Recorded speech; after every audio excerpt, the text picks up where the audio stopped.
I just want to like put it out there that like nothing bad went down between me and like Jeff and Keezer. We didn't fall out. Like there was no, I don't know if there's any rumors going around about people trying to guess what happened, but it really is just a case of like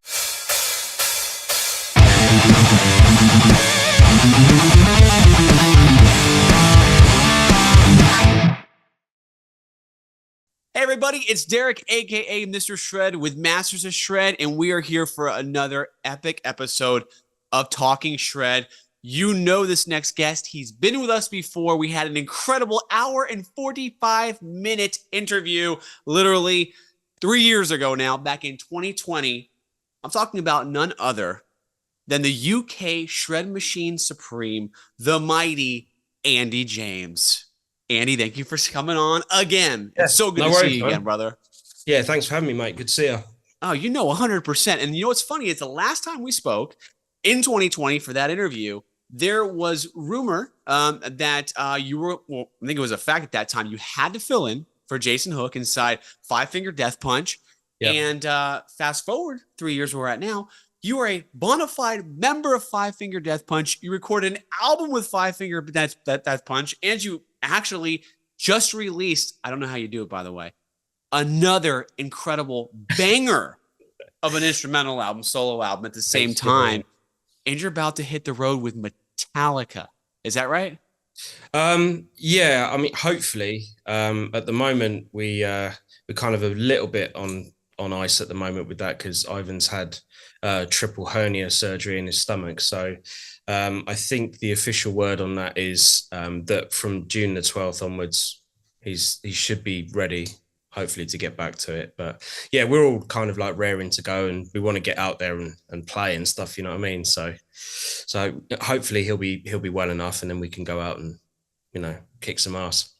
Hell yeah, dude. Well, let me ask you, how do you find the time when you're with an arena metal band now, right? You guys are getting to tour the world, you guys are putting out new music, you've been working on music videos, which we'll talk about in a little bit.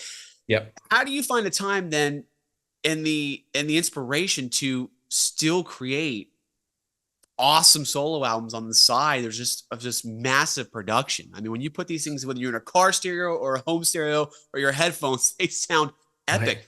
How do you find the time? Um, there's a lot of time on the road.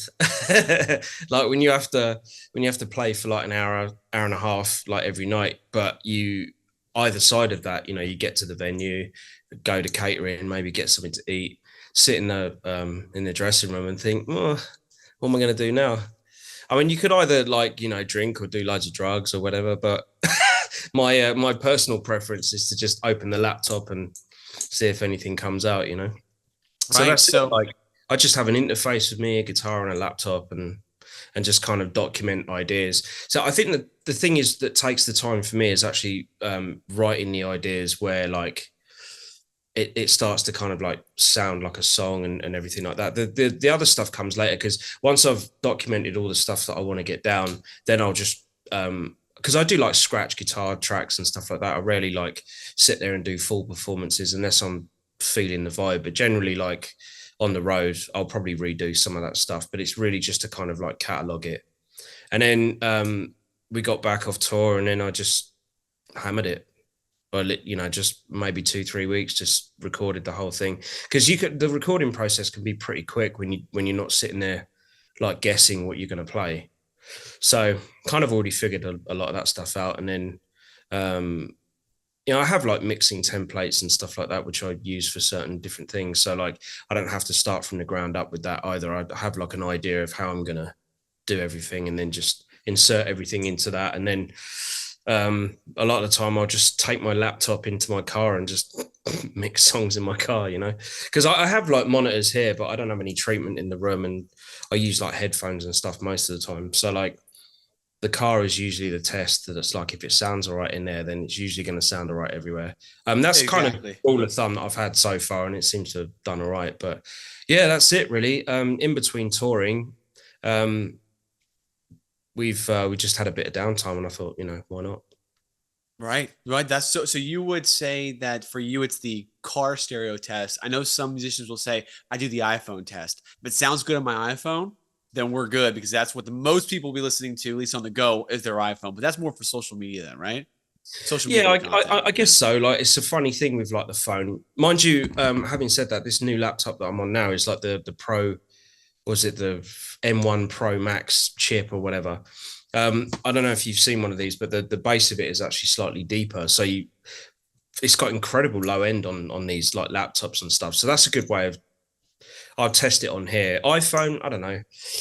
Like back when I thought that I would maybe work for like other artists or bands, just like mixing and stuff, and I quickly realized I don't really want to deal with shitloads of mixed notes that, in my opinion, are like, well, that's just going to make it worse. And then you end up arguing with the band, and then you just like, oh, you know what? You fucking do it. I don't care.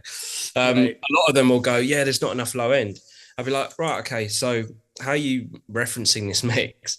Oh, just on our, we're listening on our phones, and there's not enough low end. And I'm like, That's yeah, that'll great. probably be why. You got a tiny little speaker that's not going to give you the full frequency response. So, yeah. I think the thing with the iPhone is like if the cymbals are too loud, um, they can be a bit harsh and a bit, so like if they're too loud on the phone, then maybe I'll turn them down or whatever. But um, the kind of mad thing with the iPhone is when you turn it up like all the way, everything sounds like shit. They haven't It quite does. figured out how to. 100% You true. have to like back it off like 2 or 3 notches, and then it's fine. Right. Oh no, I can't agree with you enough. It's pretty terrible. See, I got lucky because my MacBook speakers just recently last week blew out. So now Right. everything sounds like shit. Even when I was setting this up, I had my earbud and I'm like, okay, this sounds like complete shit. I can't make out anything. So Right. yeah, I understand the those issues. So let's go into the album Fury from Above. Right out of the gate, what is the inspiration for the title of this album? And could the maestro have anything to do with that Fury selection of choice? The word choice there for Fury? Are you talking about Malmsteen? Yes. Yeah. How We did don't I want to know call you him. took? Actually, no. But it's funny. I knew who you were talking about as soon as you said that. No, vampire movies. Really? This is very kind of like vampire inspired shred album. So you look at the titles and stuff like that. And then you'd be like, oh, okay, right, yeah, that makes sense now. That's okay. So vampires were the inspiration behind the album theming, maybe? Would you say that? Yeah, I'd probably like the song titles, maybe like the artwork and stuff. Because the guy that does my artwork, Gustavo, if you go into my Instagram, you can see his link and you can click on it and go and check out his stuff. He came up with this. Uh, well, the album cover was actually supposed to be just for the single for the song. It wasn't actually supposed to be the album artwork, but then as I sort of like spent time with it, I quite liked, the sort of look of it. The kind of it's supposed to be this sort of like shadowy vampire thing like coming down, but it's also kind of like a sort of Jackson Pollock style bit of art, you know what I mean? So I thought that was Yeah. kind of cool. I don't usually like try and overthink this stuff too much. Like if it kind of looks cool and I think, nah, I could roll with that, then I'm all right with it. I'm not really very arty, from a visual point of view anyway. So yeah, no. So he did that, and then a lot of the album titles and inspirations for the songs were coming from just a period of me watching vampire movies. I don't know. I don't know. Like there is a song that's not on the record actually that was gonna be on there, which I did a collaboration with Carl Rowland. Okay. I'm hoping that because I really want to do a good video for that song with like me and him. And we tried I think we tried once in Los Angeles 2 years ago to try and do a video for this song. And it just didn't come out very well. It looked more like a fucking NSYNC video or something. You know, It it's really, funny. really wasn't the vibe I wanted, but so we kind of shelved it for that. And then, but it's from like the first Blade movie. Yeah. When they go into like the room where all the people are dancing and stuff like The that, and nightclub when he hits it all goes off the water extinguishers, yeah, fire the extinguishers, all sprinklers, but blood. then it turns to Yeah. blood, and they're all like, yeah. So there's a song in that by oh god, I forget the name of the band now, but it was a sample that I found on a plugin ages ago, and it was it was from that movie. You just literally hold down a button and it played the fucking arpeggio from that song. And I was just like, oh, how cool would it be to do like a Metal Shred version of using that sample, but actually, Ooh, I like that. it Okay. turned out really well, but like we Yeah. just haven't found a way of being able to do a decent video for it, or Well, um or well, find let a me way to ask put you, it out. what is the track with Cole Roland that he's on with you? Well, it's a song called Blood Pact, but we haven't. It's not out or anything. I It's mean, not okay. I was gonna say I didn't know the guy saw that on there. So okay, got it. Because I it was remember. going to be on there, but now it's going to be a single further down the line when we figure out how to do the video properly. Then we're going to do it. But Got it. I remember seeing you enroll back in God, what was it? That was the John Five show in LA with Joe Bonamassa, Guthrie Govan, and I think you guys were doing stuff together, maybe in the Butcher Babies. Does that sound right? yeah, I think the show you're Right? talking about was there with Henry from Butcher Babies, Oh, and right, right. yeah, yeah. So it was the John Five show, and I think the Aristocrats were supporting. Yeah, that was a great. And then Joe Bonamassa got on stage at the end of it. I I think don't people were remember shocked. that. Yeah, he got Oh, up at the end and did a jam sesh with John Five and Guthrie, and I'm like, this is wow. awesome. Who would expect that I'm coming? You know, gutted that I missed that. Like, I don't remember. I would have remembered that if I'd have seen that happen. But the only I think the main reason why I remember it because I had to introduce them to the stage. I think so. That's why. oh yeah, that's right. Because you were. That's right. Because you were there introducing the show. That's yeah. I Right. remember.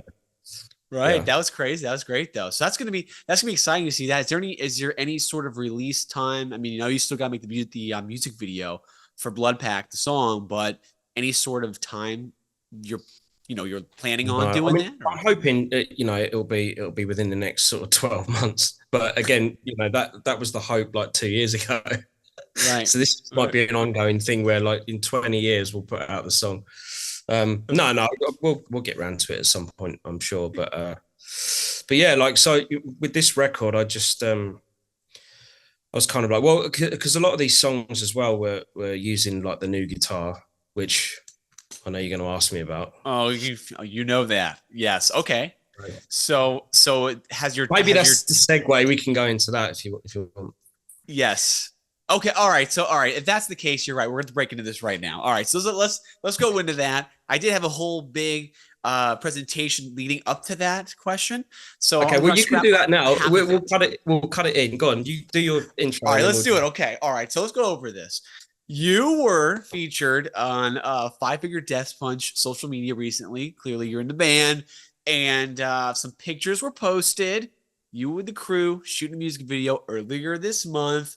Black Lincoln Continental, and you were holding a guitar, and it was not your signature Kiesel. The whole No, guitar world started dropping comments. Reddit threads blew up, by the way. And if you right. look at some of the comments on the post we did, Ask Andy Get Answers, you had people literally trying to paste the link for a Reddit thread proving that you are now a BC Rich guitars artist. We're seeing BC Rich in there. And I still am just baffled the fact that people don't realize you cannot put hyperlinks in Instagram comment section. What's the point of that? Right. You can't. Anyway, No, that's no. besides the I point. didn't know that whole Reddit thing. To be honest, I haven't really been following a lot of the sort of social media around that. I haven't actually been on social media a huge amount in the last probably 4 months, 5 months, something like that. But I suppose the reason for that is because there's been a transition between one guitar company and another. So we're gonna because there are playthrough videos for like the new record that I've done. So I kind of dropped the record and then nothing, right? But I was just like, well, okay, let's put it out, and then because it's going to exist on digital platforms anyway. And then once I start doing the performance videos and stuff, then I can kind of just push people to the album, because maybe not a lot of people know that it's out, which is okay. Because personally, for me, like, it always drives me crazy when people like going, oh yeah, we got a new song coming this week, and then it's like Monday and it don't come out until Friday, and then it comes out, and then you realize the album don't come out for another 6 months, and you're like, just fucking drop the thing. Like, why do we have to go through this whole hoop jumping thing of like, waiting for stuff? Just fucking put it out. And then, like, if you're doing videos and stuff, then you can obviously send people back to that so they can check it out whenever they want. So I was just like, well, I'm going to put this thing out. It's out now anyway, so people can check it out. But I'll obviously be posting more videos as time goes on. Speaking of which, I think I think we should do collaboration videos. I know you always do the sickest playthrough videos of your tracks. I think we should do something to where maybe, and you tell me this is cool with you. Maybe you do a 20-second, 30-second segment of one of your tracks off of Fury from Above, one of the Mhm. tracks, and we'll do collab post, put on Masters of Shred. I'll promote the ever loving shit out of it, right? And see if we can get some good traffic heading. Because dude, it's sad to say. I mean, I'm not almost. I'm 100% embarrassed to say this. I didn't know you put out a new album. So No. you told me. I said, Well, there you go. how did I not hear about this? What am I missing something here? I felt bad. I'm like, this is a problem. Because I told people this before. You're you're not one of three. You're probably one of the only, I'm pretty confident, this instrumental players I can listen to when I'm working out. That's not Right. an easy thing to do without lyrics, without words. It's extremely hard. Your stuff, I don't even think about the lyrics. The whole production is just incredible. So when I found out you had a new album that I didn't even know about, this has been my playlist for the gym since you told me about it. But people need to hear it now, other than me, you know. Right, So, yeah, no, that's cool, man. I'm glad you're into it and stuff like that. If you're getting an extra pump out of it, then you know. so that's all about. So yeah, going back to the guitar. So I just want to like put it out there that like nothing bad went down between me and like Jeff and Keezer. We didn't fall out. Like there was no, I don't know if there's any rumors going around about people trying to guess what happened, but it really is just a case of like I signed a 5-year contract with Keezer and it ran out at the beginning of this year, maybe January, February, something like that. And it just kind of naturally came to an end. And I just felt like, a combination of like different things, but BC Rich have approached me actually before, to sort of do something. And I was kind of like, no, I'm happy where I am, kind of thing. And then, with the contract coming up, I sort of like entertained the idea that, maybe there was a few things that I wanted to, try out. And plus the fact BC Rich are like a legendary sort of have a legendary legacy, as a company anyway. So it's great to be a part of that. One of my favorite guitar players growing up was Slash, and obviously I used to, see him play BC Rich all the time. Mockingbirds, So, right? so it's kind of cool now to be part of it. But yeah, it's official. I've moved over to BC Rich, but the guitar should be coming out soon. I think the thing that has kind of a lot of people have asked me about is the headstock. Yes, very Kind of like different. Yeah, which is kind of like the probably the most unique thing about this guitar. Aside from a few other things that I wanted to do, like the access is a really important thing for me as well. Like like when people actually finally see it, you can see like how much access it has in the back of the neck for like ease of being able to play higher up the fretboard. But yeah, so we sat down and we spoke about what we were going to do and stuff like that, and we went through because like they've got tons of like body shapes and headstocks and all that kind of thing. Mhm. And this model it's an older model that they had, but they like discontinued like the body part of it. And then the headstock was actually on, I think it was only released on a 12-string guitar that they had like ages ago.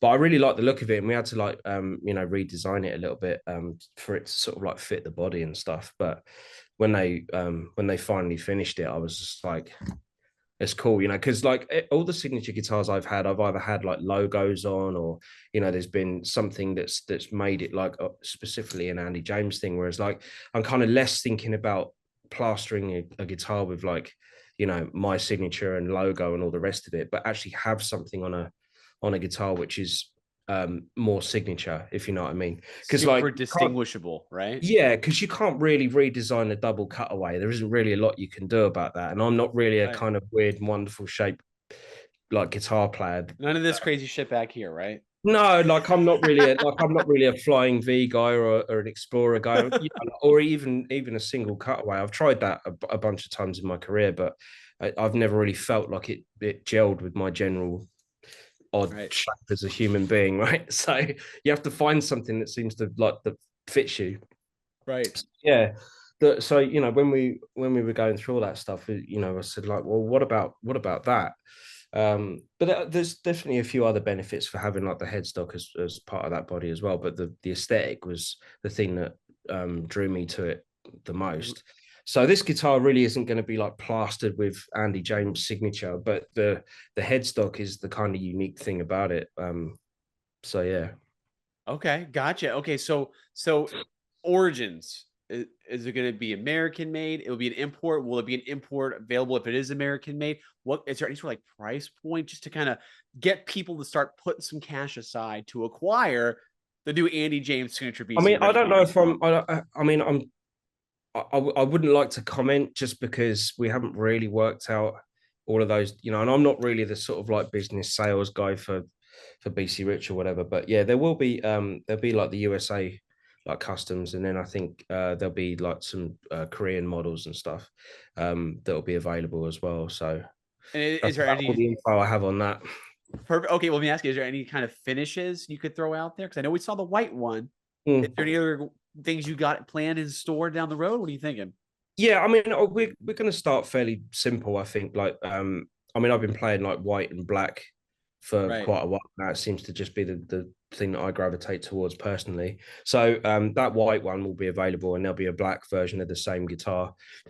Some of them will have Fishmans in, some of them will have EMGs in. I haven't really, because I'm at the moment I'm not officially signed to either, so I'm kind of like um allowing people to have like the best of both worlds if they whatever they want. But Yeah. yeah, so I've got a couple which have Fishman's in, Fishman Fluence in, and then I've got some more that have like just the EMGs what I used to use, 5766. So there's a mixture of different pickups in there depending on what That's people great. like.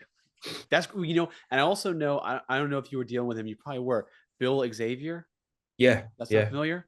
Yeah, Yeah, he's Bill's. well, he's like the guy that's responsible for selling the guitar production and all that kind of stuff. So Yes, people don't realize that he's now I think he's the CEO of BC Rich now, right? mhm. And Yeah, he has a legacy engraved with shred. I that's what I call it because like he told me some of the stories. I ran him in Nam a couple years back, summer Nam, and I do keep in touch with him now because he was telling me I'm going to be a part of BC Rich and we're going to bring these guitars back full force. And he told me stories when he had to have the duties of working at Peavey and getting Eddie Van Halen to Nam during yeah, the yeah. dark ages of Eddie Van Halen. Like, dude, these I've stories he heard was that telling story. me. Oh, he Yeah, told you? yeah. Oh yeah, he tells everyone. He told me that. I'm like, dude, we need to do an interview. Like, yeah, I can tell you all this stuff. And then, okay, we need to do this like immediately. It's so good, his stories. Yeah, But that's gonna be cool. Let me ask you. I know back in the day, you know, you get brands. There's everybody and their brother trying to grab artists, making them signature models. Do you ever got anything crazy from another guitar brand that said, "Hey, let's take a stab at this Andy James guy. See if we can make a signature model that will, quench his thirsts for the perfect guitar and bring him in." You ever get one of those? nah, not really. What you mean, like Steve Vai with the Gem, where he had all the different companies make the guitar, and then Ibanez Very one. similar, yeah. Even like No, even not like yeah, really. I don't think no, people care about me enough to do that. it's a Like different time, I guess, right? yeah, maybe. I don't know. Like If I've this was never had 30 like years anything. ago, you'd have them all banging on your door, right? But I think it's happening again. We're seeing these shred surgeons, I call it. But I think because I've heard stories like that. I know Red Beach has experienced it. He told me like Right, everybody from Samick was sending him signatures, and every Chinese guitar manufacturer was sending him that kind of stuff to see where they could stick. But I think right. you got something really killer with BC Rich because I have even played some of their Stranger Things guitars when they first dropped at Guitar Center. That's right. Yeah, They yeah, felt great. I'm like, yeah. this is killer, and that was an import, and it felt killer. So I have to say, congratulations on like that. their import stuff is actually. I mean, I got a couple of customs that they made me like first, which are more they're like hand done. And they're more expensive than American custom, and they're great guitars and that. But I was actually blown away by how close, like, because I've got a couple of Koreans as well, which actually were the ones I'm going to be using when we go back out on the road. So I'm not actually going to be using like the super expensive custom ones. I'll be using the Korean ones Yeah, because weirdly, like, there's just something about those guitars which feels really comfortable to me. So like, even though it's maybe cheaper or whatever, it's kind of weird. Like I've always been like that. Like when I was growing up, like I had like this cheap Rockwood Fender, like um like copy that I used to play on, which it wasn't a Fender at all. It was like £100 guitar. Terrible thing, but to me it was great because it was like my first guitar. I could sit and play it and stuff, and then I progressed on Right. to like um Epiphone Les Paul, which I had, but it was like the sort of cheaper version of the Epiphone. It wasn't like a full blown one, so it was slightly thinner body. I don't know what they call that now, but I don't have it anymore, unfortunately. But No. but yeah, that was like kind of like moving up, and then after that, I had what did I have? I had an Ibanez Gem, like the black Korean one that didn't have the tree of life that went all the way up the neck. It only went Oh, halfway. like yeah, it went like halfway, right? Was that the Well, it was Gem half the five five price, so I five? guess maybe if I wanted to, if I wanted Right. the full thing, I'd have to pay double. I don't Well, know, the like full inlays you're paying for that. Yeah, that's yeah, right. but I I forgot like the about fact that those. it was black with like the sort of like black marble pick plate on it. It just kind of looked cool. And actually, it was. I got that guitar because it wasn't that I wanted a guitar that Steve Vai was playing. I wanted something that looked more like a guitar that Andy Timmons had on the back of his Ear Ecstasy record. It was, like he had, there's a photo on the back of that album. I mean, we're going back to CDs now, right? So this Yeah, isn't, right. don't look on the back of your iPhone and see, the credits for a fucking streamed song or whatever. But True. yeah, like yeah, he was by the, that Imagine uh like floor piece. I don't know where that is. It's in the in the US somewhere. Yes. Yeah. Yeah. So he had a picture taken by that, and he had a couple of guitars, and one of them was just like this sort of black guitar with like this kind of like marbly pick plate on it. And I was like, oh, I really like that. And then I saw this Ibanez like Korean thing, and I got that thinking it was fairly similar. So in fact, I got a Steve Vai guitar, but it wasn't because it was Steve Vai's guitar. It was because it looked like something else I liked, which is mental. But I guess the point I'm trying to make is that I was always playing cheaper versions of the guitars. I never had like an official, 2-3 grand like guitar growing up. And then I remember like when I was actually playing in pubs and clubs and stuff like that, I got rid of the Ibanez Gem and I was playing one of the Music Man copied things. They were like Oh, £115, right? OLP. Oh, OLP. yeah. Remember So that I was shit? playing that. I put a couple of evolutions in there, and that was my guitar for like fucking years. Remember those Um, OLPs? That was yeah, actually way before Sterling. There was OLPs. yeah, there That's was. Yeah, real yeah, OG ones right there. yeah. So basically, yeah, I've always been playing cheap guitars my entire life. So obviously going moving on to like ESP. I mean, I wasn't even an ESP signature artist. I was an LTD artist. So my signature was a LTD, not an ESP.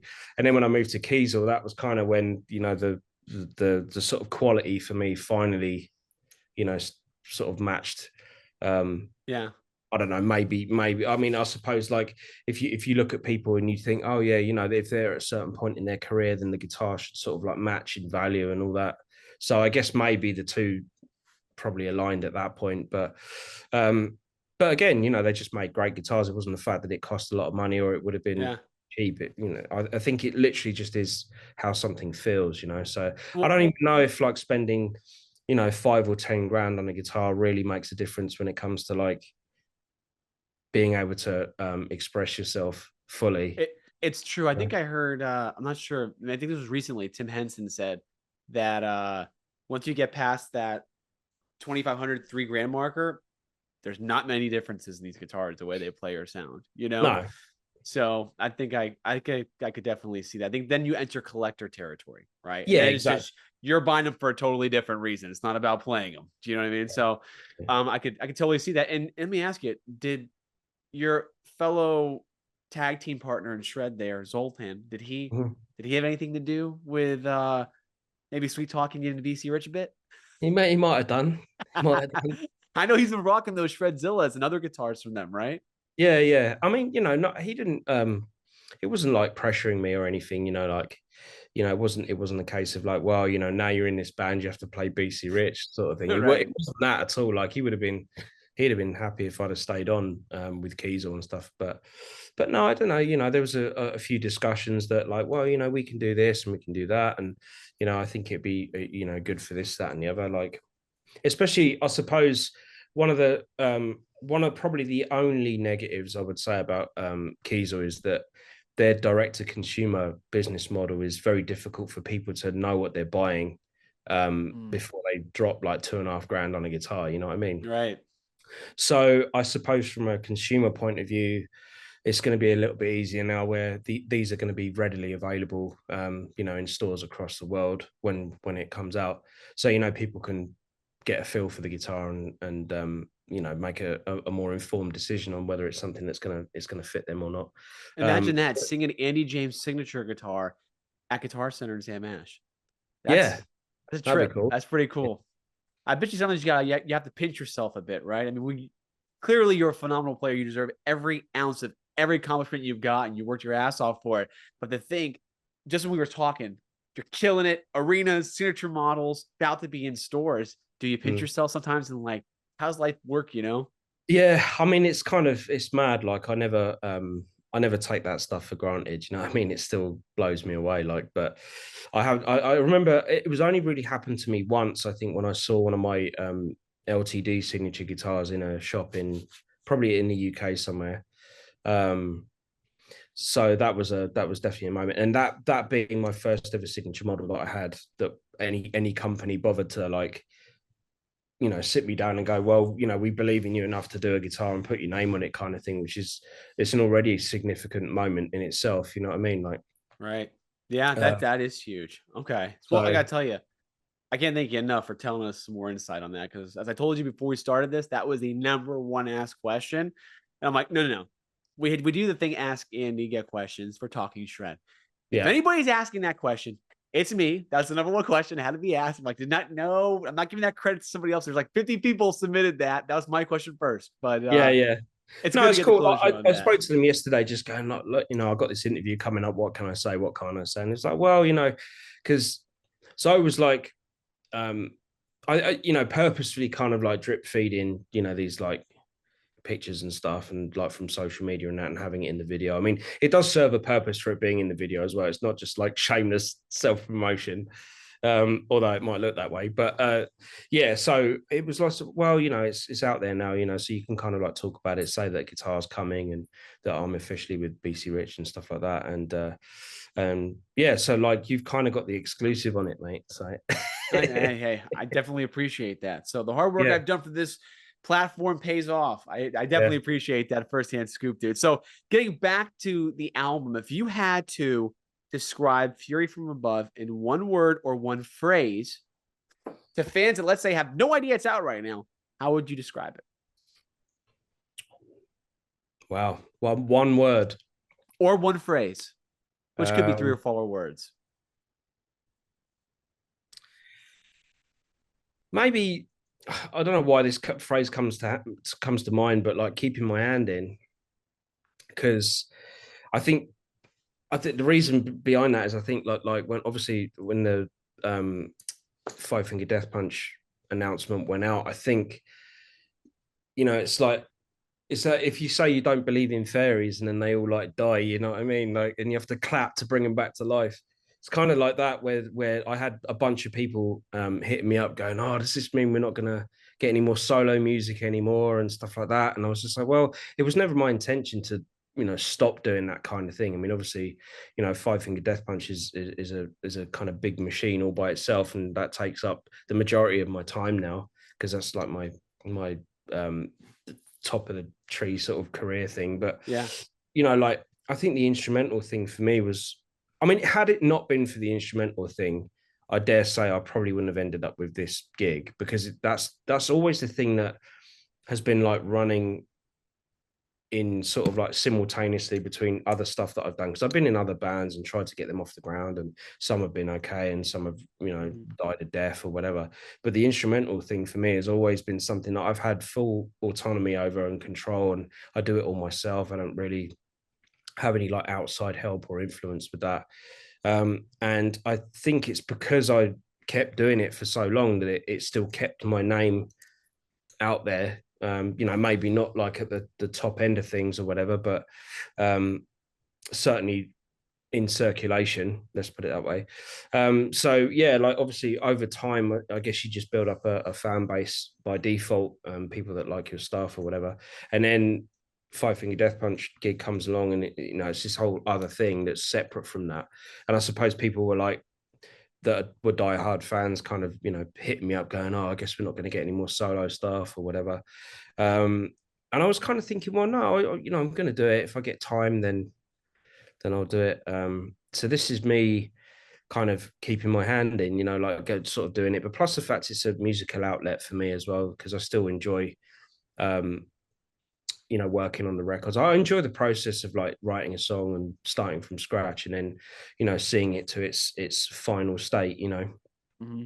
And yeah, I mean, like I don't sing, so I'm never going to sing on any of my records. So I'm not going to subject anybody to that. You know what I mean? Like, some would say my guitar playing's bad enough, Huh. but I don't know who says that, but yeah, the hearing check that that's the case. So we got a question for you then. Okay, third track, MDK. This is reminding me, I'm getting deja vu here to your 2020 album, CSIL. What does MDK mean?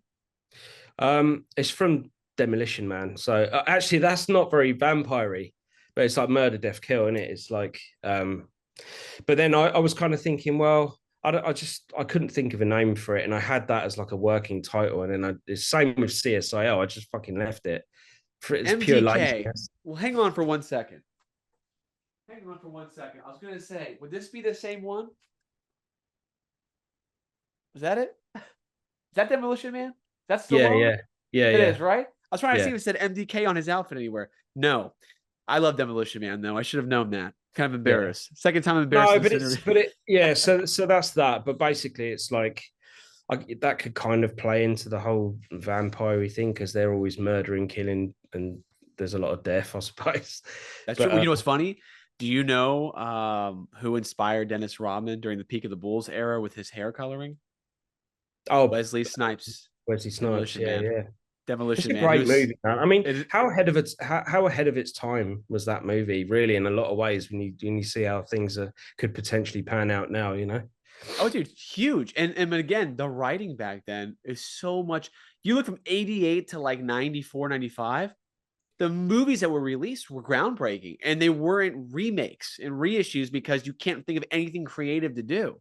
But then Yeah, again, I think that's a whole nother can of worms because streaming has really messed everything up, honestly. People don't go to the movies anymore to see movies. They open their laptop and go on Amazon or Hulu or all the other yeah, shit. So it's kind of changed a bit. But dude, 88 on, I mean, you go Beetlejuice, Dumb and Dumber, I mean, Terminator. There's so many great movies, dude, that yeah, you don't see writing like that anymore, dude. Demolition Man was one of them.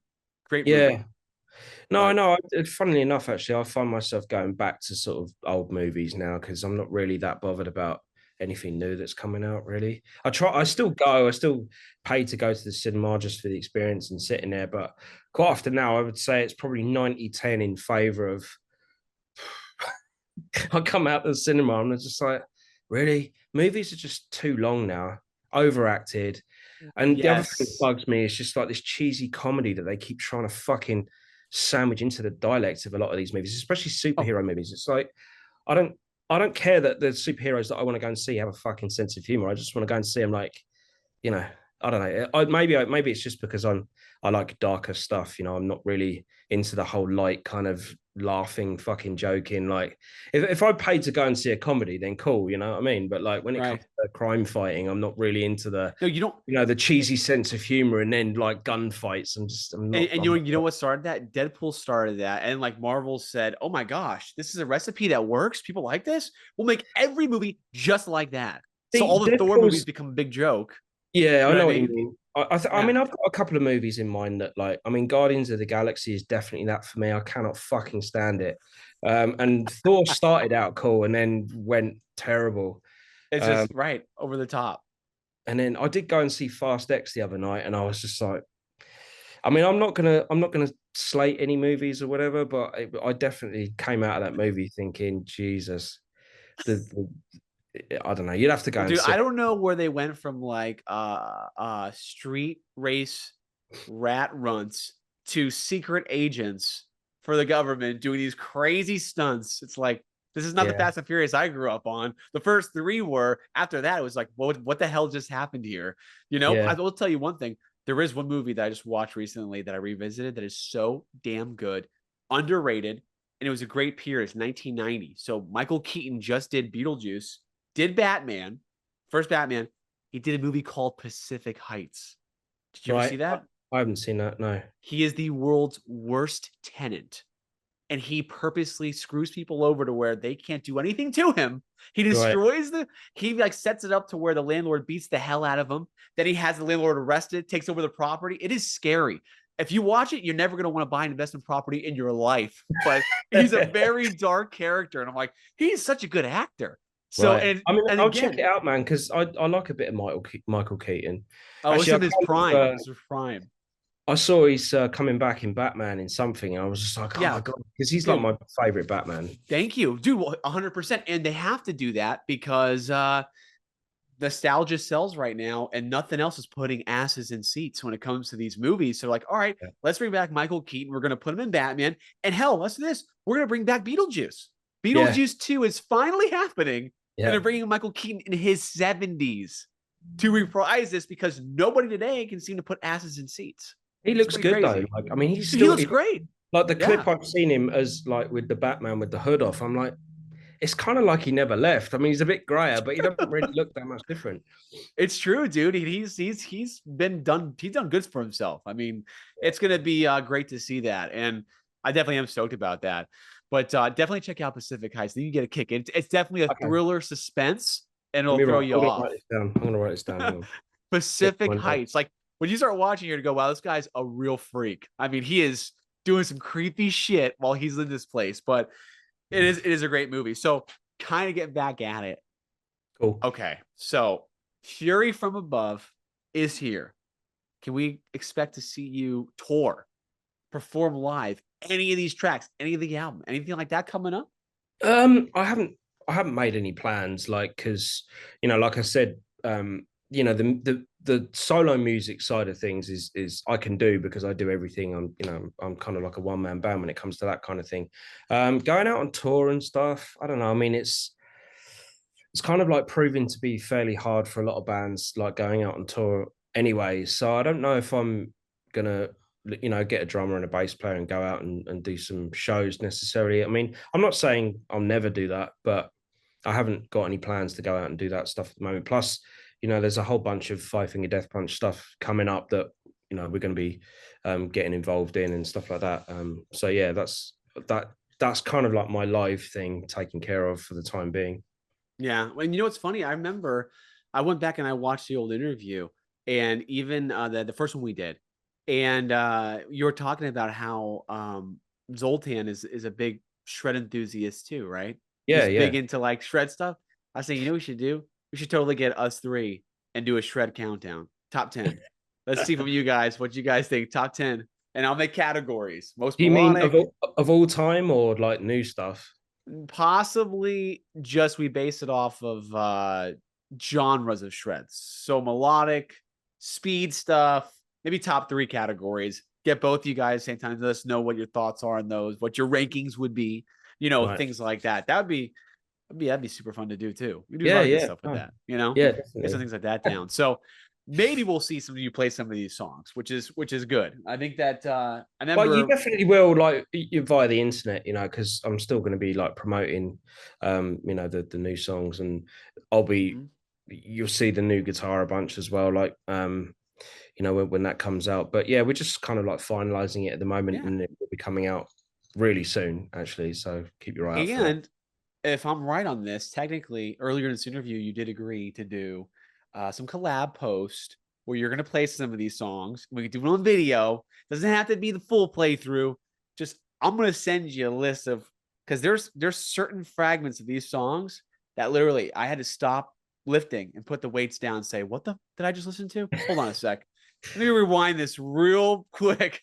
I go, Well, what you'll was have to let me know that? what those bits are. Yeah, no, no, I'll see Yes. if And I want to I see either you just film them or will film them. yes, film them, shoot the reel over. Let's collab on it. Let's show the world how insane this album is because it really is that damn good.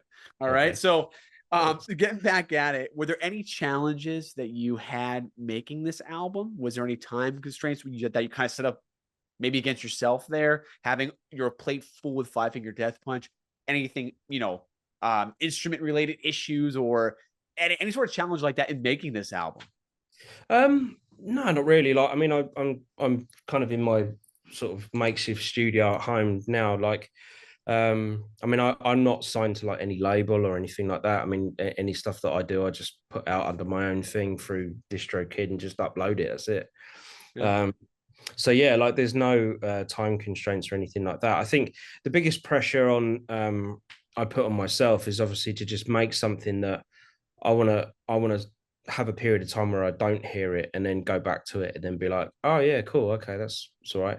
I just if I can make an album that doesn't like no part of it like pisses me off or makes me think I could have done it better or made it sound better, then that's usually my um sort of benchmark for putting something out. If something still kind of goes, oh, I'm not sure about that, or change it, or like it doesn't, because a lot of the time what I'll do is I'll take a couple of my songs that I've done and mixed or whatever, and then I'll just put it in a playlist of a bunch of other stuff. And if it comes and goes and I don't notice that it was in the playlist, then I'm like, okay, I must be cool with it because my ear would just pick it up if I'm like, oh, what the fuck was that? Because I would know it was me when it comes on, but if I don't have any like oh fuck moments, then I'm like, okay, yeah, I'm obviously cool with it, and because I would hate to be like not that into what I was doing or like did something that just sounded horrible or that I couldn't listen Right. to and then try and unleash it on the world and get everyone else to be like, oh yeah, that's great or it sounds cool or whatever. Right. So Right. essentially, I guess I just write the stuff for me, like I just write things that, that the things that buzz me about instrumental guitar playing and the kind of thing I would like to hear. If say if I wasn't a guitar player, but I was an avid enthusiast of listening to instrumental guitar, what would the thing be that I'd like? So I just kind of use that as like a it's like a benchmark, really. Like I've never really thought, oh well, this is the current scene of the instrumental market. I need to start doing that. I mean, plus the fact there's stuff that guys are doing that I would just never even I wouldn't even have the time or probably the ability to be able to do anyway. So I'm Well, like, those it's guys can do that. I'll just do my thing and hope people still like it. no, no, and who said something similar to that was Nuno. Nuno said Right. that in an interview we did with him. He said, "Listen, there are guys that can do some crazy shit, but at the same time, doing it within a band is also something that is its own unique art. And Mm. clearly, dude, I mean, you're in the 90. I mean, you're the 1 percentile of extremely talented guitarists that can do pretty much everything with extreme accuracy. I think I forgot what the term was I made for you. Something called the it wasn't the architect. Maybe it was the architect of shred, but I know the you have these like accuracy. nicknames for different people. Yeah. I know. I'm forgetting. There was one in particular with the accuracy, precision. I think it was the something to do with precision. Right. But definitely you got it. But Nuno mentioned that. And speaking of Nuno, you used to transcribe before there was tab all Nuno's solos for was that for Jam Track Well, Central? no, it was for Lick Library. So that was like Oh, the that's right, Lick first ever, Library. and I've since seen that video, and it's totally fucking wrong. So like, so I might have done that for a career for a little bit, but I wasn't as good as maybe some other people. But no, my first ever video was teaching Get the Funk Out for Lick Library. That was like my intro to working for them. And the only other thing I did, which was like a Nuno inspired quick licks song. So I made like this 3 minute long song, and then I just put everything into it that was like Nuno esque, from like arpeggios to sort of like palm muted stuff to like unison sort of like bass and guitar riffs, that kind of thing Yeah. that we know and love. I mean, it's funny that you bring up like Nuno though, because like for somebody that considers himself a more old school approach to like guitar playing and stuff like that. He's probably got like the number one solo out there right now, which is like everyone's fucking freaking out about how to play, including me. I even fucking sat down and tried to record it just to see if I could play it. Because I hardly ever sit down and try and learn other people's stuff now. Now I don't know whether it's not because I'm not like buzzed by it. Like I just listen to it and appreciate for what it is. But like it's very rare now that I'll sit down and actually try and figure out what someone else has done because it's that cool, right? But yeah, me and probably half the fucking planet were trying to work out that second half of the Rise solo. I was just like, what Right? the fuck fuck is going on there? First of all, I thought, nah, he's using his old delay trick. There's no way he's fucking playing that. And then Right. I think I saw like the video for that well not the video because the video that they did you can't really tell like what he's doing because it's fairly fast paced or whatever. And then I Right. saw some people covering it and they were all playing it. Nobody was doing the whole delay thing. So I was just like, oh fuck, maybe he is playing it. And then obviously I hadn't seen any of that what was it, Shiprocks or something? Yeah, yeah. It was You the yeah, it was Monsters like of the Rock first cruise. time. Yeah. Yeah, that's right. Yeah, yeah. So that it was the first time that he played it live, and I was just like, You know "Fuck, what's man." you know what's funny about that? Me fanning out. Hate to admit it, but at that thing I was a fanboy to see Extreme live for the first time. I went on my instinct. I go, well, hey, yeah, I got the video of him doing Rise for the first time, and I'm like right up on him with this. But Yeah, hey, that solo for Banshee is my shit, and I'm gonna post that one first. Well, let me tell you what mistake I made. I should have posted the Rise solo because that yeah, thing like I think over 1 million views. That would have been my video, and I'm like, damn you people! I love the Banshee solo personally because it's got those old school Nuno vibes from those yeah, older solos. I'm like, the groove is killing me, but the Rise is it's a face melter, and I think yeah. he's definitely gonna get solo of the year. I mean, it's been written up how many times, So it's I it's don't know. I insane. mean, the other thing that blows me away about him is he just never fucking ages. Like, what is he doing? Like, Well, hold up. Give yourself some credit too.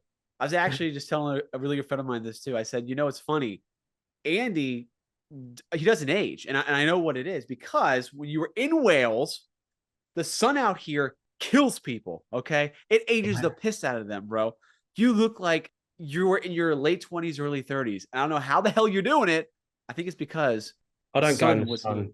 I mean, I've got the skin of a ginger person, even though I'm not. But like, nothing against ginger people, by the way.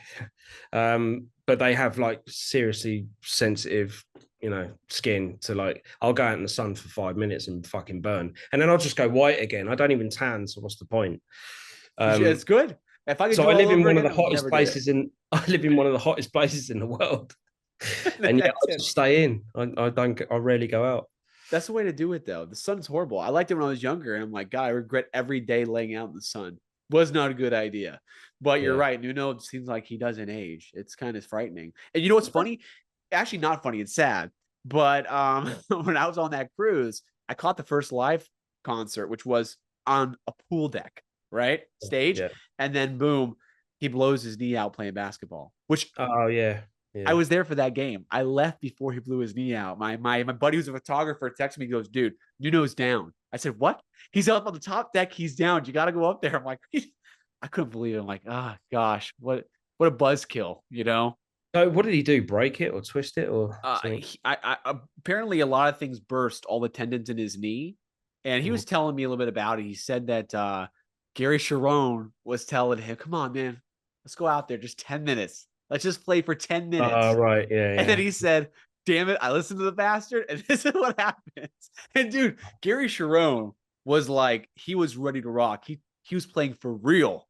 He had Mm, the sweatband on. He wasn't playing games. He was yeah. taking that game very serious. So they Right. don't play around, those Boston boys. There's no thing with sports there. It's the real deal. So unfortunately, yeah, he did get hurt, but he did the whole second performance, flawlessly. The guys, he's just Nuno. I think Nuno really is one of well, he's just a beast, and I'm so happy he got his comings up because I think Generation X was the first thing to really make people understand, wait, who's this guy? Because so many people didn't know. We Yeah. knew clearly, but so many people didn't know. And after Generation X, I can't tell you how many people were telling me my favorite player of this entire tour was Nuno Betancourt, Yeah. Yeah. hands down.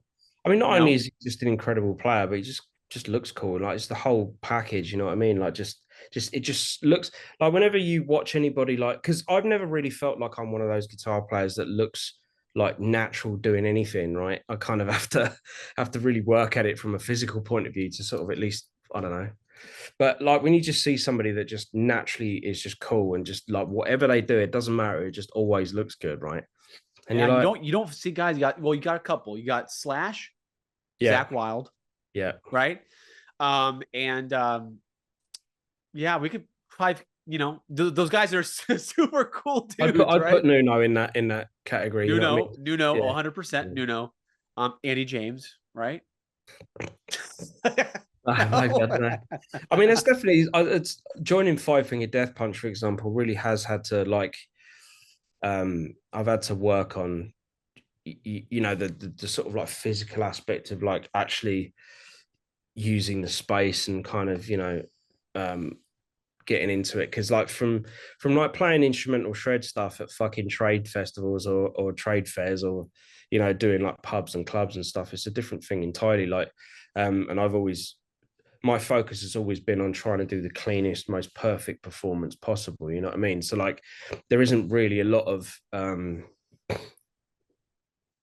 emphasis on working on your stagecraft necessarily. You know what I mean? Like, because it's hard to run around playing that kind of shit anyway. And like some of the Dude, bands yeah. that I was in as well, like crazy metalcore, like riffs and solos and stuff. It's super difficult. But when I got sort of thrust into this, it was like, yeah, fuck, this is I mean it's still technically demanding, probably more than a lot of people will give it credit for actually, because like I always say, playing Jason stuff is not a walk in the park. Like a lot of that stuff is I mean, I've had to modify a few things slightly, but like yeah, playing some of that stuff is actually like fuck, I have to concentrate on what I'm doing, otherwise it could go sideways.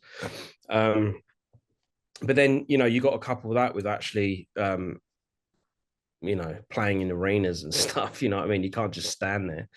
Right. So yeah, it's definitely been like a sort of learning curve. But I'm way more comfortable with it now than I was when I first started. We did close to like 80 shows last year, and then we did a bunch of festivals like before that and And stuff. So let's there's been and let's plenty think of about that shows. for a second too. Like, not to cut you off. I mean, you were literally thrusted, as you said, into arena spot. Yeah. How does someone prepare for that? Right? Uh, didn't I don't know. You can't really like. I mean, my first ever show with them. I mean, I as soon as that fucking kabuki came down, right, I was just like, well, I guess it's like squirting toothpaste out of the tube. You can't fucking put it back in. So I don't know. Like it was just one of those things where it kind of did it. I'm like, I think the thing I just kept telling myself was like, look, you know how to play guitar. You're not going to suddenly just forget because there's like 12,000 people looking at you. So just play what you know and just and get through it. I think the other things, it wasn't really the guitar playing necessarily. It was more to do with the sheer size of the whole thing, like what I just explained. And then like I'd never really used in ears before, and so that was weird. There was like different things happening and stuff like that. So by the third show, a lot of that stuff was like ironed out, and I'm a pretty quick learner anyway from that point of view. And like the first gig, because I already knew Charlie anyway before I got into the band and stuff, because we toured before, so like we'd played together before, so we already had that kind of rapport. And I relied on that heavily for like the first couple of shows, like eye contact, watch near me, kind of like signpost me as to like, oh yeah, remember this is coming up, and I'd be like, oh fuck yeah, okay. So Yeah. all of that's going on while you got like a fucking massive arena thing. But like, so you'd see me just constantly go back to the drum kit, look at Charlie, back to the front, Charlie, back to the front. We do that a lot now, but it's more because I'm trying to put him off or like make faces and stuff rather Right. than rather than like tell me what's happening next, because now I've been doing it long enough. I know what's happening. Right. And But you know yeah, what's funny is you got like, this isn't just like any stage show. You guys, one of the top stage shows out there. I mean, yeah, for hard rock metal bands, I mean, this is like not a small, pyro incident, sparklers, club gig. This is legit. You know what I mean? yeah, It's an awesome thing to see. I remember when you first got it, I said, hell yeah, he's gonna bring shred back to the masses in a big way, because you don't see it often, dude. no, So very cool thing to see, you know. And I think it's time for Ask Andy, Get Answers, because God knows they've been asking. So I'm going to go through these. I picked the best ones. You can answer them however you'd like. All okay, right. So this is all right. pretty good. At David J. Susher says, what was the most difficult piece you've recorded? Not just the toughest to play. All right. So, but the part of music that in your head would needed to sound a certain way, but when you started recording it, it just wouldn't sound the way you heard it in your head. Is there any piece like that? Um, yeah, I mean, there's definitely like vibes that I'll try and capture if it's a particular piece of music. Um, I think After Midnight, that song, which is kind of like the ballad song, which I've done, which people seem to really like. I mean, that kind of wrote itself, but it started from a bunch of different like sort of samples that I'd found that worked really well together. And but I already had like a vibe of what I wanted to do because at the time I was listening to a lot of like 80s music and synth wave and stuff like that. So I really wanted to create that kind of vibe. Um, with that whole thing. So like, yeah, I'm not really super sentimental about music though. Like, I just want to play stuff that sort of sounds good collectively. It's not really a case of, oh well, I need to write a ballad now, so I'm going to do this because it's um, because it reflects the way I feel, kind of thing. I don't know, like um it's kind of a weird thing for me because like emotionally I do feel like when I'm playing and stuff like that, but it's definitely more in the realms of the practical of how something feels and knowing how to get a certain tone rather than, oh my god, my fucking girlfriend just left me last week and this bend has to reflect that.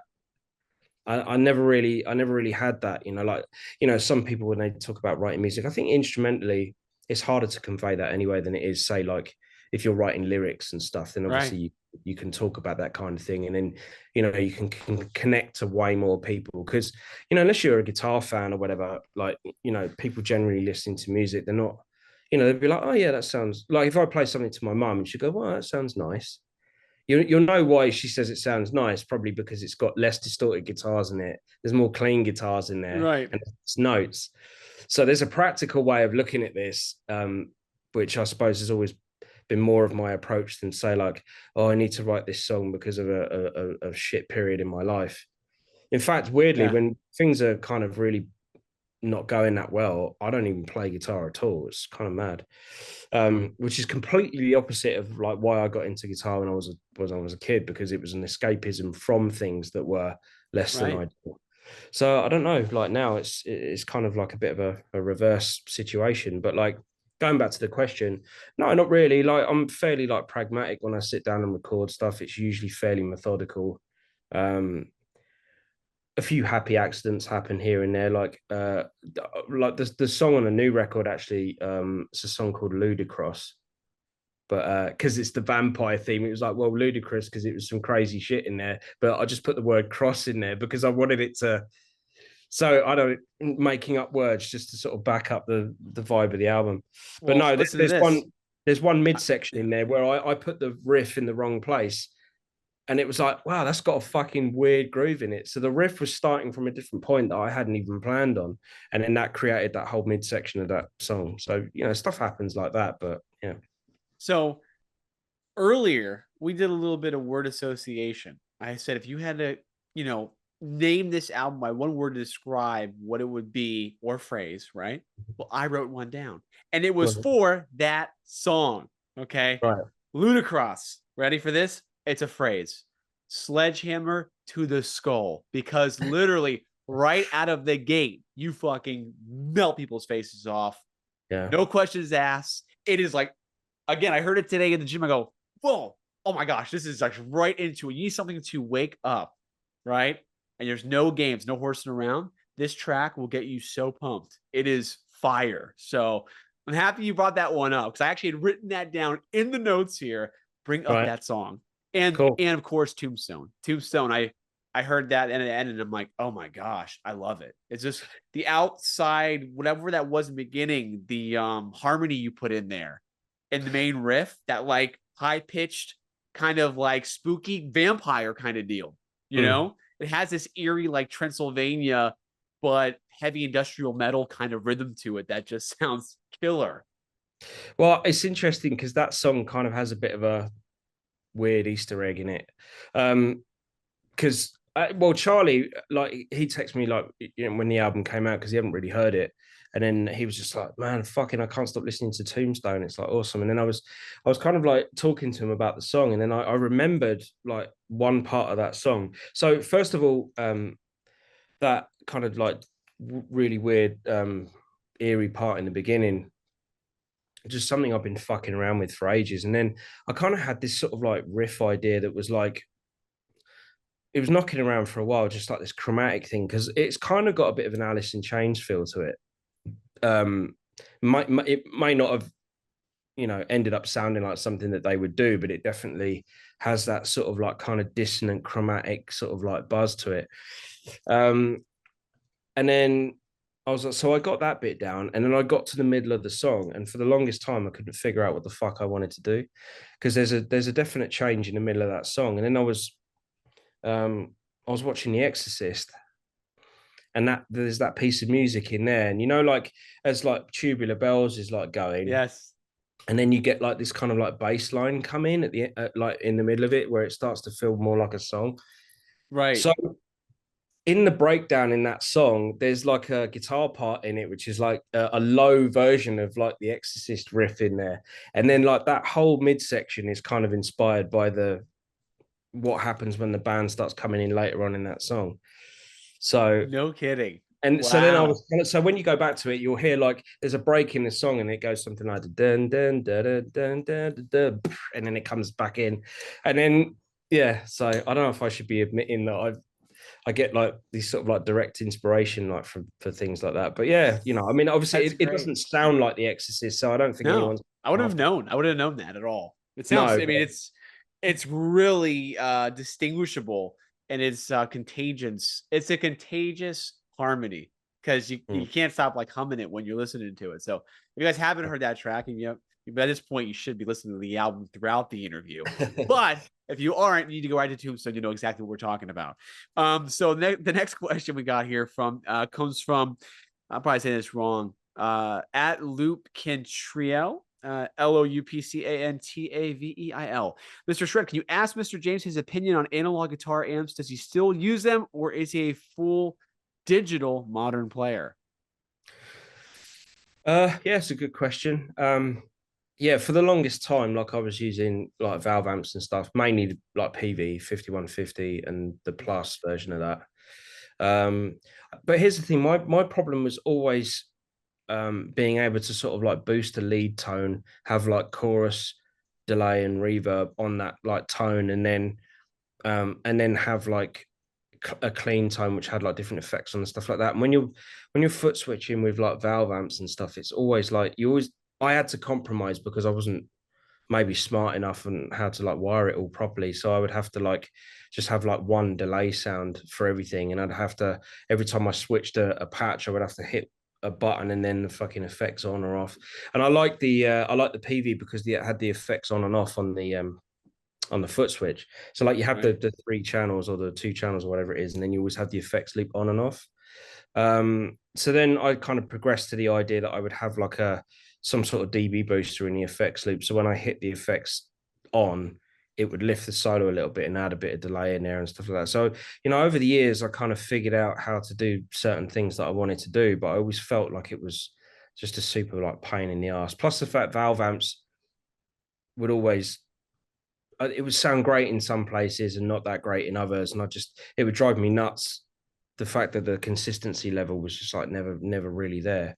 And Which has kind of been my experience. It might not be everybody's experience, but playing in loads of different places and stuff, like you just want everything to sound the same all the time. consistent. You want consistency. Yeah. Yeah. And And it's then I remember Line 6 brought out this like Bogner valve, and it was like a digital like preamp in there with the valve power amp and stuff. So it was like a line 6 modeler inside a valve head, if you like.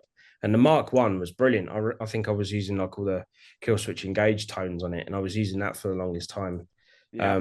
with like the bands that I was in. And then they discontinued it and brought out the Mark Two, completely fucked it by getting rid of all of the preset sounds were in there. And I was like, why would you do that? You bring out a Mark II and then go, oh no, we're not going to include any of the presets from the first head. We're going to do all new ones. And then, so anybody that was relying on the shit that they got in the first one was completely gone by the second one. So I was out of the disappointment of that happening. I started realizing that maybe a digital preamp valve power amp combo was kind of the way to go. And then I started experimenting with a few different things. I think I was using like a DV Mark preamp for a long time. Wow. with like a Laney VH100 Well, power amp. I So remember those Bogners you're talking about, the Line 6 Bogners, when those first yeah, came out. I'm like, oh, Line 6 is putting a valve amp out. yeah. And I remember that. And did you have you seen the Mark Sevens? What are you talking about? Line six or? Oh, okay. No, I just switched over to Mesa Boogie. Oh, sorry. Yeah, yeah, yeah. Well, I'm to be honest. I mean, this is kind of relevant because I'm so out of the loop with new valve amps out because I just don't bother. Like Yeah, with dude, I'm getting into them, and I realize that my Kemper is still easier than all of them. I just I mean, prefer I like, do miss just plugging into a valve amp, just raw through the fucking cab at loud volume and just like playing. But there's there's so many sort of like cons to that in the real world next to like pros with the way things are yeah, done, like with in-ears and consistency and like heavy touring schedules and stuff like that. Like so you don't really get I'm not playing clubs anymore. I guess if I was playing like smaller venues and stuff again, I might go back to the whole simple just plug into a stack and then have it because I won't have the in-ears in. I'd have the complete um sound hitting me from all angles, you know what I mean? So there's a load of practical aspects to that, which obviously it's fun, but for me it doesn't really it's not really something that I mean I tried it as well because when I came into Death Punch I was using because like Jason had this like mammoth rig that was built. It was all built out of like the EL34 Fender 5150s, um, wow, and then it was like a wet dry wet system. So it was like two stereo cabs on the outside, which was wet for all the effects, and there was one like dry cab in the middle, and there was this whole like mad thing.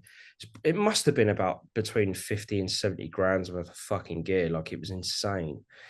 And I suppose coming into it, when I had the chance to build my own rig for this thing, I'm thinking, well, it's a stadium, sorry, arena, band or whatever doing these massive shows and stuff. Like, why not? Like, why not try and build something that was like equally as impressive to look at? But we right, tried. We tried to build the same setup. This was like with because I inherited his guitar tech. Roy is now my guitar tech, and we were like scratching our head trying to figure out how to maybe because he built that rig for Jason anyway, so we already knew how it was put together.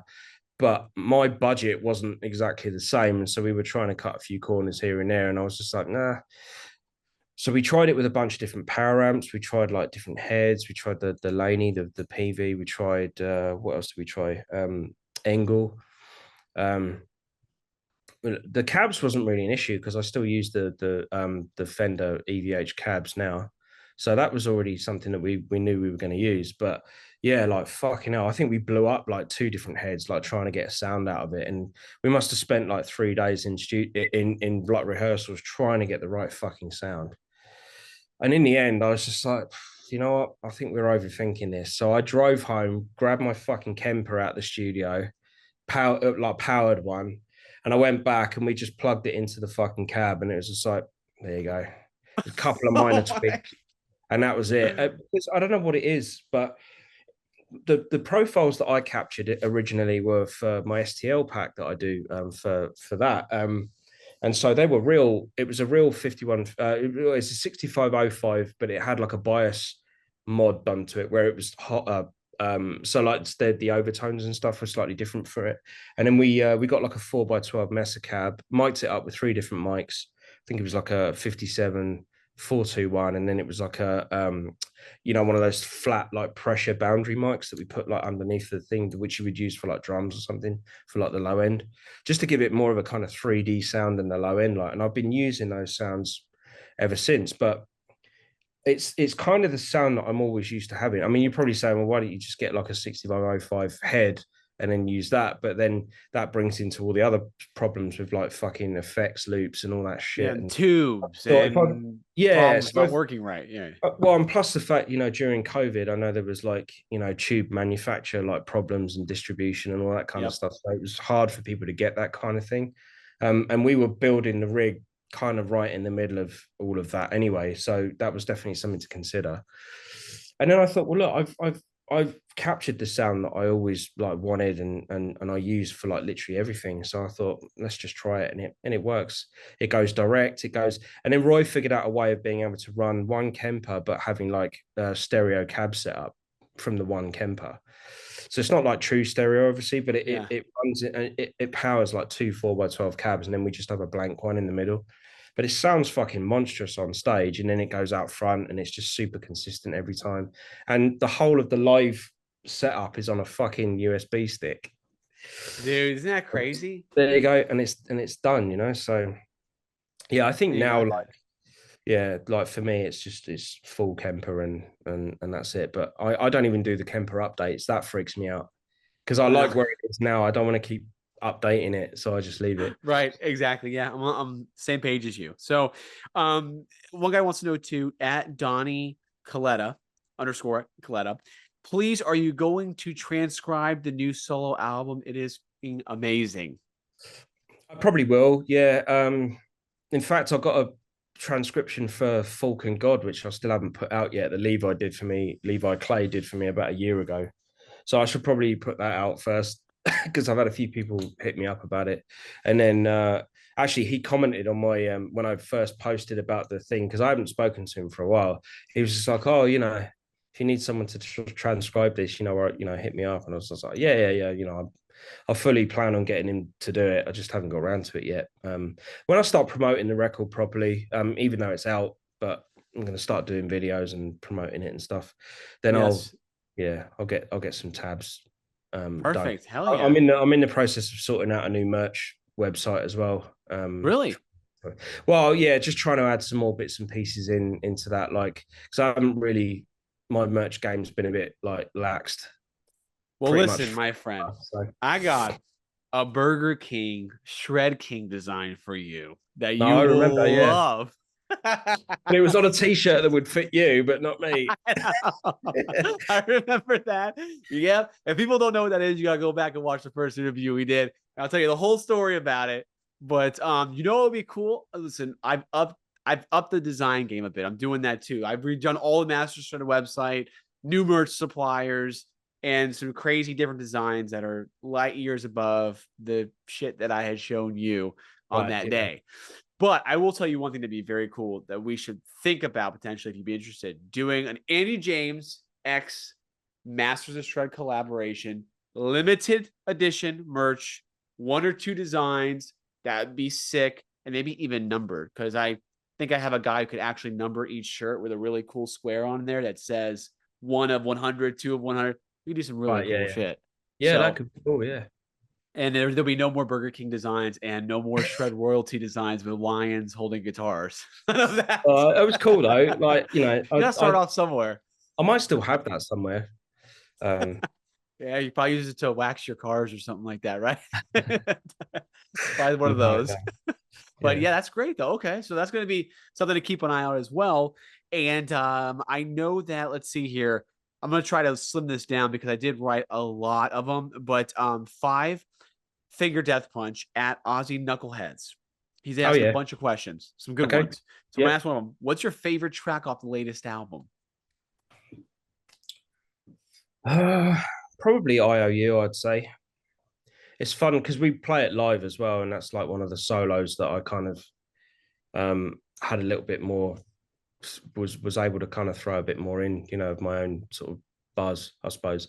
I remember that song because like Zoe initially wasn't really sure about it because I went round his house, just we were just hanging out, and he was just playing me a bunch of like ideas that he'd had, and this was like one of them, and he kind of wasn't really sure about it, and we probably maybe got about 5 or 6 songs into the record anyway, and then when he played me that, I was just like, fuck yeah, that's I'm I was pretty amped up by the initial idea, thinking we have to use that. It's fucking cool, cool as anything. So it was just like he was just like surprised, going, "Really? What you like that?" And I was just like, "Yeah, it's got a cool fucking groove to it. It's simple, but it's just got a nice flow to it that I really liked, and it had a groove to it that was separate from anything else that we sort of previously done for this record. So like, yeah, you know, they went in the studio, developed it and stuff like that, and you know, I wrote a few little bits and pieces just to kind of add to it.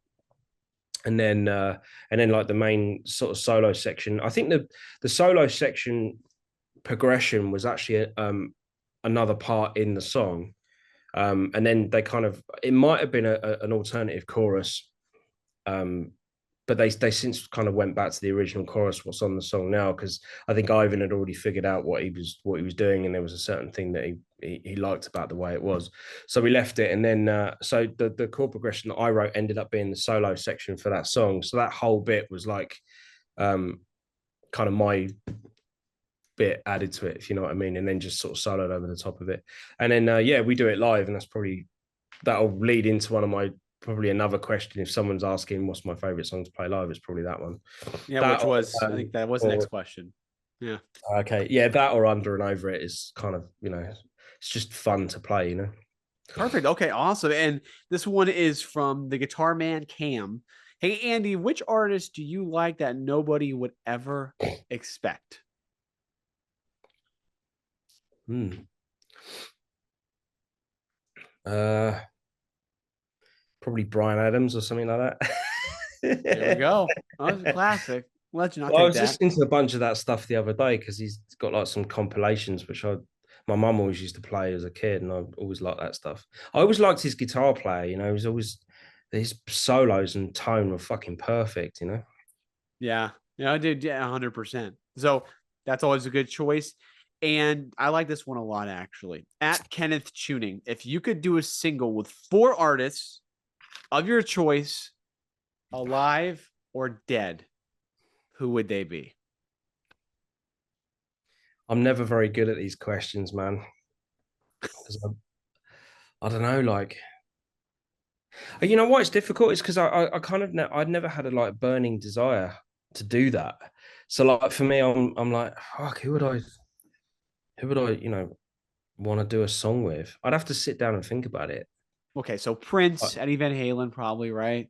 Something like that. yeah, but then if I was going to do a song with like Eddie Van Halen, like I would just be standing in the background. I'd be like, oh, you do all the guitar shit because it's going to be way cooler than anything I'll do. So I don't Yeah, know. I think if I was going to do something, I would at least have a chance to sort of do the guitar thing, right. and so it might not include another guitar player, but um I don't know, man. It's tough. George Michaels. Actually, I Think was about that. thinking I always liked like Randy Castillo, the old Aussie drummer, Oh like my gosh, no one talks about Randy Castillo, dude. yeah, because Yeah, like I always loved his sort of like vibe on like the live Aussie stuff. dude, And he it's so played on like funny. No Rest for the Wicked, which is like my absolute favorite Aussie album. Dude, you bring that up, and I kid you not. I was just talking about this 2 weeks ago. I said, Right. dude, Randy Castillo looks so damn cool when he was playing as well. Again, it goes back to these guys that looked really cool on stage. He looked cool as shit. Like, especially during the Aussie years. He's in so many other bands too, but he had the wind in the hair and he just looked like a madman back there, dude. It was awesome, Yeah, you he kind know? of had this sort of like Indian vibe. Yes, I Yeah, think he I I think he mean, was Native like American. native Indian. I don't Yeah, mean Native. like Indian India. No, right, right. Yeah, Um, I think he was a Native American. I oh, actually okay. it could have been. I could be wrong on that. But yeah, and they made a documentary on him too. Right. That's you don't hear anybody talk about him, dude. That guy is really cool as well, you know? So Okay. I don't know. Okay. So we're going to bring him back for the dead. We're going to get him to play drums. Uh, I think probably Billy Sheehan or someone like that for bass, simply for the fact that he's played with the best guitar players that have walked the face of this planet, and he's an insane bass player. True. Very So true. you the options wouldn't you know be limitless. You know what I mean? Billy, Randy, now you need a lead singer. Yeah, I don't know, You man. remember this? You got Lane Staley, you got Chris Cornell if you want to tap into that grunge era. You got Scott Weiland. Mm. I love how we're going for majority people who are dead. This is great. We don't want to consider anybody alive. Yeah. Well, Billy Sheehan's alive. He's alive, He right? hasn't He died yet, I is. don't think. At least No, he's I hope not. he's alive and well inside the winery dogs, Richie Kotzen. So we're good. But Fuck singers, man. I don't know. Like that's tough. I mean, there's so many like good ones, I suppose. It depends. I mean, what would the style of the band be? Well, you got Billy Sheehan on bass, Randy Castillo on drums. I mean, I guess that I think the singer would tie that all in, right? To see what it would be Hmm. genre wise.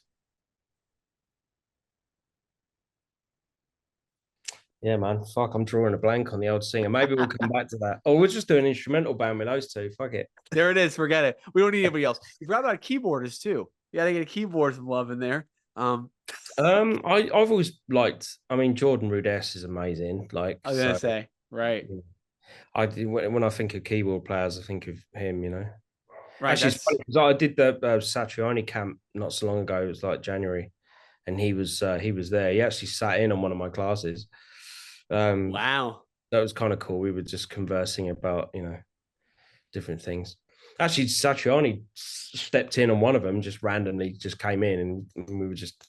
He was just, oh my god, this fucking Satriani just sat there like, I'm taking notes, dude. That is yeah, great, yeah. huh? I don't think Wow. he was necessarily, but like, it's funny because he's such a sort of like down to earth guy, and we were talking about like technique and stuff, and like a couple of things that we were talking about, and he was just like, I'm very much a product of like, I mean, not limitations necessarily, but he's like, there's just stuff that I don't do because I just know that it's not something that I want to try and grasp or whatever, and it doesn't serve my own musical thing. And I suppose it kind of got me to thinking that feeling better about that because I've always been like somebody that I view my own guitar playing as like something that's more what I'm just left with, but based out of like trying to learn all these like other things and that.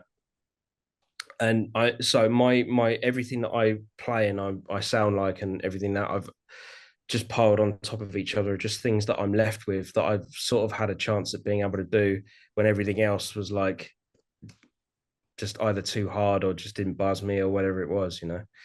So it's just I remember because me and Rick Beato were talking about this like ages ago when him, and Rick Graham did this like interview, and we kind of summed it up perfectly, but I can't really remember what the fuck I said. It's just something like my playing is just a series of like accidents or mistakes that have just happened over the years where I've gone, oh fuck yeah, well that feels all right, so I'll just do that. So like there's obviously certain things that I can do pretty well, I guess, and other things that are just have always been a nemesis for me. Sweep picking being one of them. I can only really sweep pick in one direction, but doing it the other way, it's like, why is this so hard doing it one way and so easy doing it the other? But rather than just drive myself crazy, I'm like, okay, well, I'll just sweep that way and then figure out how to go back up another way. String skipping usually. Right, So right. I find string skipping easier to do than sweeping a lot of these crazy sweeps, and I think sometimes a lot of times it sounds cooler. Nuno, thank you. well, yeah. I mean, here's the thing: like, the fucking tab book for Pornography 2 was the worst fucking tab book ever. Dude, most of those tab books are horrible from back in the Yeah, day, man. because I just none of don't that like. shit is anywhere near close to what, like, now obviously you can go on YouTube and type in, Nuno fucking He-Man woman hater, or like, uh oh, what's that fucking song? Where he just does those loads of string skipping like arpeggios in a row, and it's the one where he has to put his guitar on his leg and fucking play it. Well, I know there's the early one, which was Mama Oh, it's Don't Want to Go to Pornography, I School. think. Yeah. Sorry, say that again. Well, he had that song Mama Don't Want to Go to School, right? Again, is Oh, that that's off the or first record. Mother first record, right? Which was I think he did string skipping in the beginning of that too. It was Right. like super feedback, ripping guitar, and he just tears all up and into it. But yeah, I think now I'm getting confused. But yeah, Porno Graffiti, which would have been what was that? That was was I should know this. That's not all the time. I think I was having a brain fart. Okay, you know what? Let's get you through the rest of this. All right. So I think I've asked you enough questions. I know that someone had a good one. Maybe this is the last one. Sorry, guys. I can't submit all 40 of these. So Yeoman076 says, when and how did you decide you wanted to do music as a full-time career? And what did your parents think? Okay. I mean, yeah, it's a good question because but well, I was always had a piano. Like my dad had like a piano left over from my nan when she passed away, or grandmother for other people around the world. And I used to just kind of like fuck around on that and like do stuff. But like I was able to just sort of like do basic things that sort of made sense, even though I didn't really know what I was doing. And then sort of like fast forward a little bit, I think I was around maybe 9 or 10 when did Appetite for Destruction come out? It was 89, right? Or No, I 80, think it was 87. 87, right? So I'd have been 6 years old. So I don't think I discovered that album until maybe I was like 9 or 10, something like that. Yeah. Um, and then I mean, fucking hell, like my listening like music when I was a child was just ridiculous because I went from listening to fucking The Simpsons and Jive Bunny to Appetite for Destruction literally overnight, right? It's true. So It's true. I didn't really have like this sort of progression to live. I just I don't know. I think like the kids were that I was hanging around with, some of them were playing like Paradise City, and I'd like heard it, and I was like, what the fuck's that?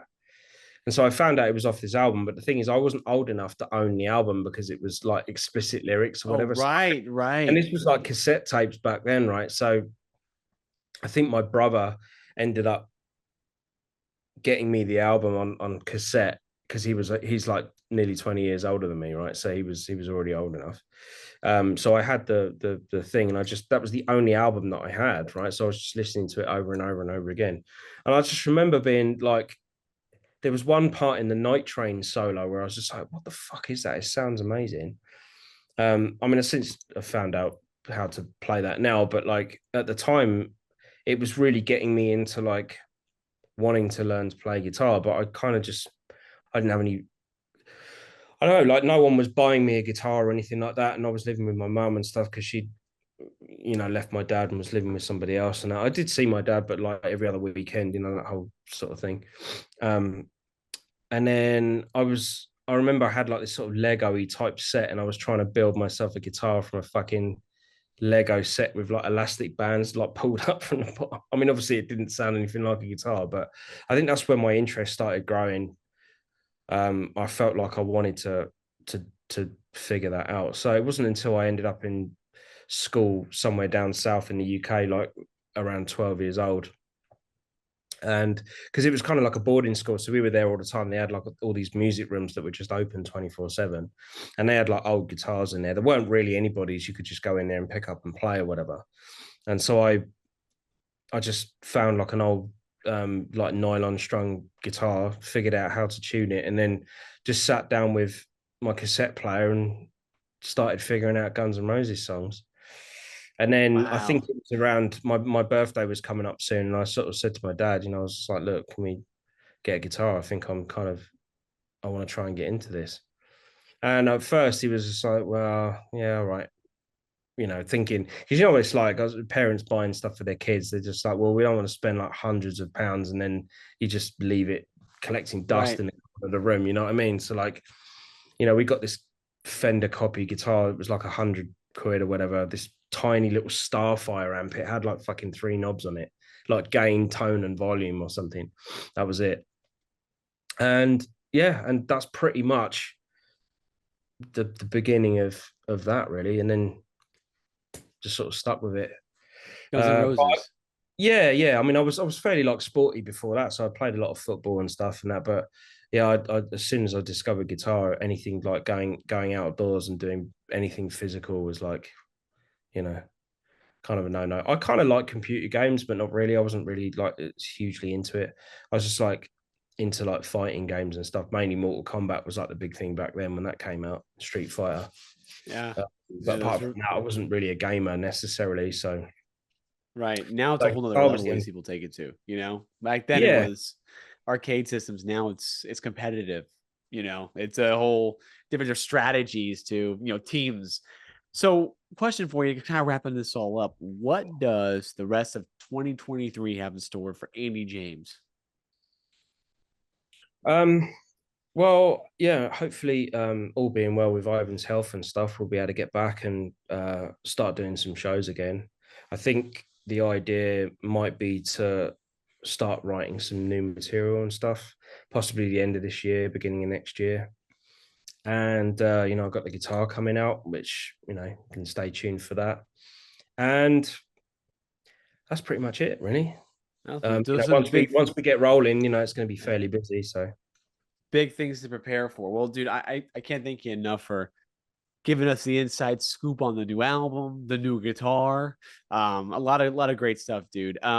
Question for you: where can everybody follow you at? yeah, mainly like Instagram, Andy James Guitar. I'm not really on Twitter a huge amount, so I don't really, I don't really post on there a huge amount. Like Facebook, maybe, same sort of thing. But Facebook is usually like just regurgitating what I post on Instagram anyway. So Instagram's like the main place to follow me if you want to keep up to date with any stuff. Or you subscribe to my YouTube as well, which I think is on there as Andy James Guitar Academy YouTube at the moment. But right, and I think people were asking about that. They're like, when do we get some new videos on there? yeah, I mean, I've got a bunch like filmed. I'm just gonna, post it. I mean, I didn't get like control of my YouTube channel back until recently, so I've had a bit of Wow, a nightmare with that. Yeah, fuck, it's Google though, man. It's fucked. Like I can only imagine that. ever since they took over, it's just made everything virtually impossible to like, deal with. Especially getting back into your account, which is like the big thing at the moment. Two-step verification, fuck all that. Don't bother. I mean, if someone's gonna like break into your account, they're gonna figure that out anyway. So don't bother turning it on because not even the owners can get back in, and then It's true. companies don't give a shit that you get back in. They're like, well, fuck it. And you'll never get anybody on the phone either. You'll never get anybody on the phone. Exactly. It's miserable. Same thing with Instagram. Honestly, it's horrible. But all change right, your number and then forget. That's the other thing. I can't change my phone number. I don't want to go down that, but here's the thing: it's just ridiculous. Well, I changed my phone like a year ago. Well, you should have remembered to go through all of your social media to change your fucking number. I mean, who's doing that? dude, Why can't you just send me an email? Why has everything got to be on a number? It's totally true. I know. I've had some issues. It's scary because you can lose everything, which is you don't want to deal with that kind of shit. No. So everybody follow Andy James, all the socials. You follow at Masters of Shred. You follow me at Mr. Shred Official. You can check out our merch at mastersofshred.com. And I think I want to do some master classes again. I've been begrudging it, but I want to get a team together, make it a lot easier because people really liked it. It was fun. So hang on for 1 second. I'm actually gonna go into a different video here. And we're going to go to a FaceTime video because my camera just died. It's been a long video. So hang on for 1 sec. And now you can probably see me. Hey, I should have stayed like this the entire time. This yeah, is now your lights come back. What happened there? Your camera was dying. And I went to the other camera, which is 10 times better. Wow. And now I'm lighter because it's like, really fucking, I've just been hit with a load of light. It looked like I was hiding in a cave with the good Canon camera. This came on my MacBook. Wow. Okay, so I guess we'll do this all over again, starting now for another hour and a half. Okay. Damn it. Can I get some dinner first? We're gonna make it happen. All right, dude. So thanks again, dude, for coming in. Everybody follow him. Check out the new merch drop by Andy. Some collab posts we'll put together showing you some new tracks off of new album, Fury from Above. Yep. Always a pleasure, brother. I can't thank you enough for tuning in. Awesome for doing this. All right. Thanks for having me, mate. You got it. And also subscribe to the damn YouTube. You get more of these coming up. So do that. Subscribe to Andy's YouTube as well. We'll put the link down there. All right. So thanks again, brother. You have a great weekend. Yeah. And you, mate. Cheers.